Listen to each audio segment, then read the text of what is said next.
Section 1. A fundamental truth. The Christian understanding of gender is clear and unwavering. There are only two genders, male and female. This truth is not a matter of opinion or subjective interpretation. It is a cornerstone of our faith, rooted in the Bible and affirmed by natural law. This understanding shapes our worldview and guides our interactions with the world around us. Attempts to redefine or blur the lines of gender ultimately lead to confusion and erode the very fabric of our society. We are called to stand firm in our convictions, proclaiming this truth with compassion and understanding. The sanctity of life, the health of our families, and the future of our civilization depend on it. Section 2. The stakes of our time. Why is it so important to discuss gender from a Christian perspective today? Because we are living in a time of great cultural and societal upheaval, where fundamental truths about human nature are being challenged and redefined. The traditional understanding of gender, once universally accepted, is now being questioned and even rejected by some.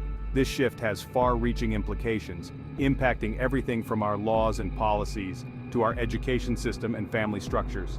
As Christians, we cannot remain silent on this issue. We must engage in the public square, sharing our beliefs with love and respect, and defending the truth about God's design for humanity. The stakes are simply too high to ignore. Section 3. Dispelling the fog of confusion. Much of the confusion surrounding gender stems from a misunderstanding of basic biological realities. Sex is not assigned at birth, it is determined at conception. Every human being, with rare exceptions, has either XX or XY chromosomes, marking them as either male or female. This biological reality is not merely a social construct, it is deeply ingrained in our very being. It influences our physical development, our hormonal profiles, and even our cognitive processes. While some may experience gender dysphoria, a sense of disconnect between their biological sex and their gender identity, this does not negate the underlying truth of their biological sex.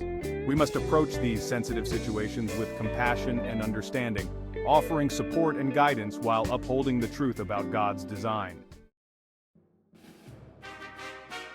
Section 4. Anchored in creation, the binary reality. The Bible is unequivocal in its affirmation of two genders. From the very beginning in the book of Genesis we read, "So God created mankind in his own image, in the image of God he created them, male and female he created them." This passage establishes the binary nature of gender as a fundamental aspect of God's creation. It is not a cultural artifact or a social construct, but an inherent part of our God-given identity. Throughout Scripture, we see this binary view of gender consistently upheld, from the laws and rituals of the Old Testament to the teachings of Jesus and the apostles in the New Testament. This understanding of gender is not limited to the realm of faith. Modern science, particularly in the fields of biology and genetics, provides overwhelming evidence in support of the male-female binary. Section 5. Reaffirming the clarity. In a world increasingly characterized by relativism and the rejection of objective truth, it is more important than ever to stand firm in our convictions. The Christian understanding of gender, rooted in both Scripture and natural law, provides clarity and stability in an age of confusion. We must remember that our identity as male and female is not something we choose. It is a gift from God, bestowed upon us at the very moment of our conception.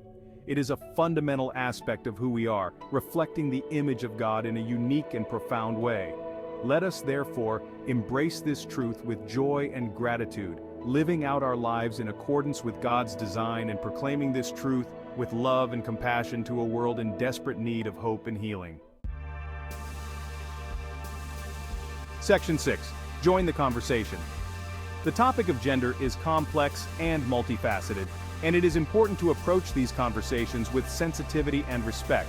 However, it is precisely because these issues are so complex and potentially divisive that we must engage in open and honest dialogue. What are your thoughts on the Christian perspective on gender?